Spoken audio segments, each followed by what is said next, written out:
Brought to you by Penguin.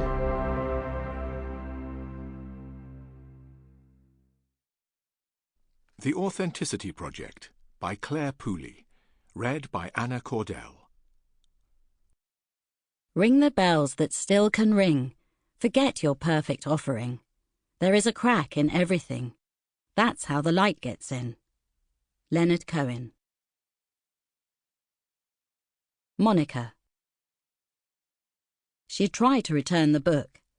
As soon as she realised it had been left behind, she'd picked it up and rushed after its extraordinary owner. But he'd gone. He moved surprisingly swiftly for someone so old. Maybe he really didn't want to be found. It was a plain, pale green exercise book, like the one Monica had carried around with her at school, filled with details of homework assignments. Her friends had covered their books with graffiti of hearts, flowers, and the names of their latest crushes, but Monica was not a doodler. She had too much respect for good stationery. On the front cover were 3 words, beautifully etched in copperplate script. The Authenticity Project. In smaller writing in the bottom corner was the date, October 2018. Perhaps, thought Monica, there would be an address, or at least a name on the inside, so she could return it. Although it was physically unassuming, it had an air of significance about it. She turned over the front cover. There were only a few paragraphs on the first page. How well do you know the people who live near you? How well do they know you? Do you even know the names of your neighbours? Would you realise if they were in trouble or hadn't left their house for days? Everyone lies about their lives. What would happen if you shared the truth instead? The one thing that defines you, that makes everything else about you fall into place. Not on the internet, but with those real people around you. Perhaps nothing. Or maybe telling that story would change your life, or the life of someone you've not yet met. That's what I want to find out.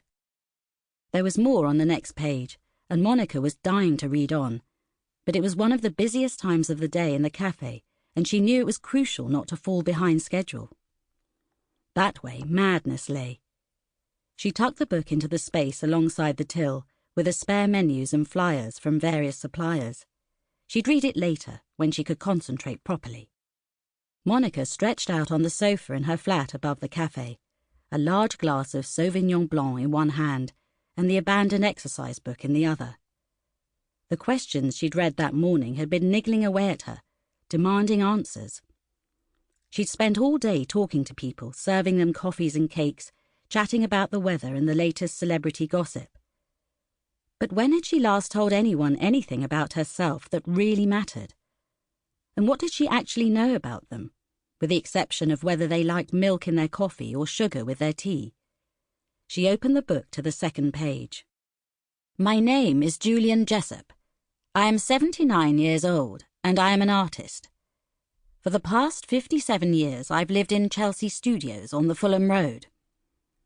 Those are the basic facts, but here is the truth. I am lonely. I often go for days without talking to anyone.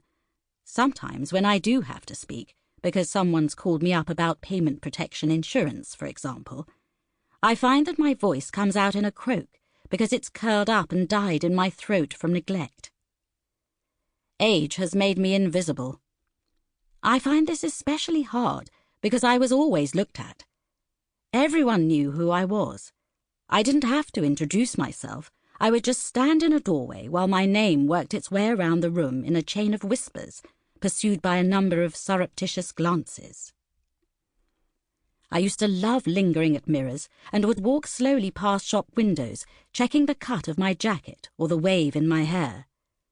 Now, if my reflection sneaks up on me, I barely recognize myself.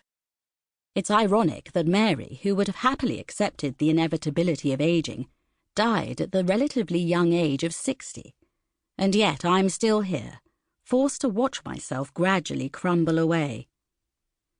As an artist, I watched people. I analysed their relationships, and I noticed there is always a balance of power. One partner is more loved, and the other more... Sample complete. Ready to continue?